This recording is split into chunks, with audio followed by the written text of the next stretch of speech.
નમસ્કાર મિત્રો મારી યુટ્યુબ ચેનલમાં આપનું હાર્દિક સ્વાગત છે। મિત્રો, એક એવી કસરત છે જે ઘરે રહીને નાના મોટા અને અશક્ત લોકો પણ કરી શકે છે। મિત્રો, ફક્ત તે લોકો જ આ કસરત કરવાની નથી જેમને ભૂતકાળમાં કોઈ પણ પ્રકારની કમરની તકલીફ હોય, કરોડની તકલીફ હોય, ખભાની તકલીફ હોય કે ગરદનની તકલીફ થઈ હોય તો મિત્રો તેવાય લોકોએ આ કસરત કરવાની નથી। બાકી મિત્રો બધા જ લોકો આ કસરત કરી શકે છે અને તેના અદ્ભુત અને ચમત્કારિક ફાયદા છે।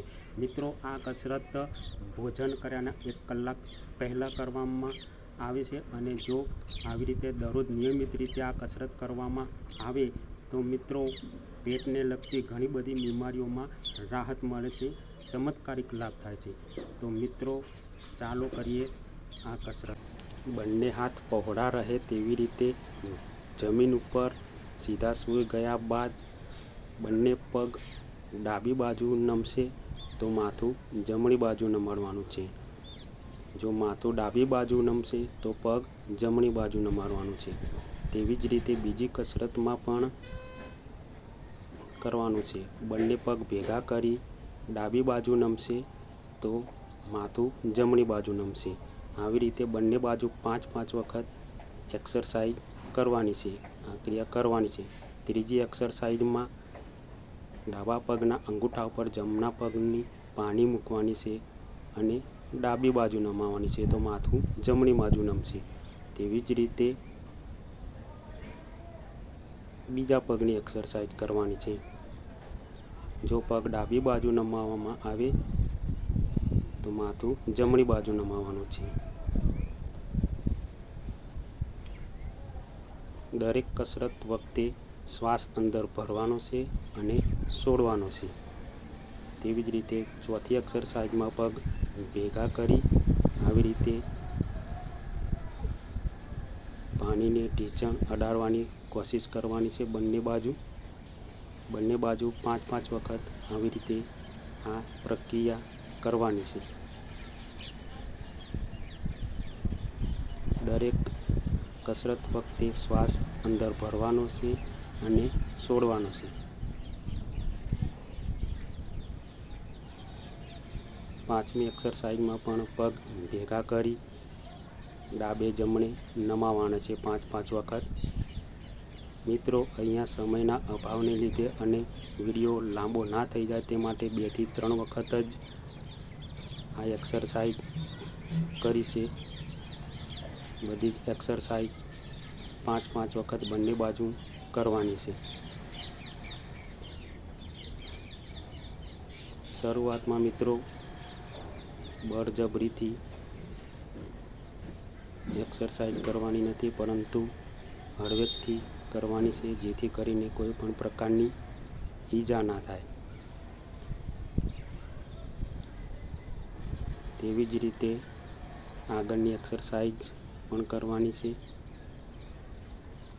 બંને પગને ઢીંચણમાંથી પકડી બંને બાજુ ધીમેથી નમાવવાનું છે।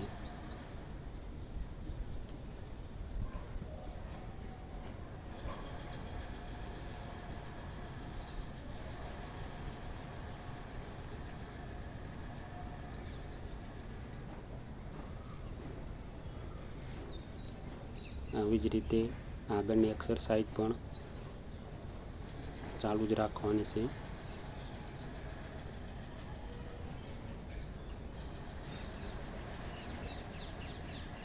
માથું જમણી બાજુ હોય તો પગ ડાબી બાજુ અને માથું ડાબી બાજુ હોય તો પગ જમણી બાજુ રાખવાના છે। મિત્રો, આ એક્સરસાઇઝમાં જેવી રીતે સાયકલિંગ કરતા હોય તેવી રીતે હાથ અને પગ હલાવવાના છે, મૂવમેન્ટ કરવાની છે સાયકલિંગની રીતે। મિત્રો, આ એક્સરસાઇઝમાં એક પગ ઢીંચણ ઉપર મૂકી બીજી બાજુ નમાવવાના છે તો માથું એની વિરુદ્ધ દિશામાં નમાવવાનું છે। તેવી જ રીતે વારાફરતી બંને પગને આવી રીતે નમાવવાના છે। ખાસ ધ્યાન રહે કે દરેક એક્સરસાઇઝ વખતે શ્વાસ અંદર ભરવાનો છે અને પાછા આવતી વખતે છોડવાનો છે. મિત્રો વચ્ચે વચ્ચે 5-10 સેકન્ડનો આરામ લેવાનો છે. બંને હાથની આંગળીઓ ખભા ઉપર મૂકી ચહેરો સીધો જ રહે તેવી રીતે બંને સાઈડ આવી રીતે સવારે અથવા સાંજે ભોજન કર્યા પહેલાં ખાલી પેટે આ પ્રમાણે આ એક્સરસાઇઝ કરવામાં આવે તો તેના દ્વારા પેટની ઘણી બધી તકલીફોમાં રાહત થાય છે અને સાથે સાથે ખભાની તથા કમરની અને કરોડરજીની તેમજ ગરદનને પણ અદ્ભુત એક્સરસાઇઝ મળે છે. તો મિત્રો, જો તમને આ વિડીયો ગમ્યો હોય તો લાઈક કરજો, શેર કરજો અને ચેનલને સબસ્ક્રાઈબ કરજો. મિત્રો, હંમેશા ખુશ રહો, તંદુરસ્ત રહો. જય ભારત, જય ગુજરાત.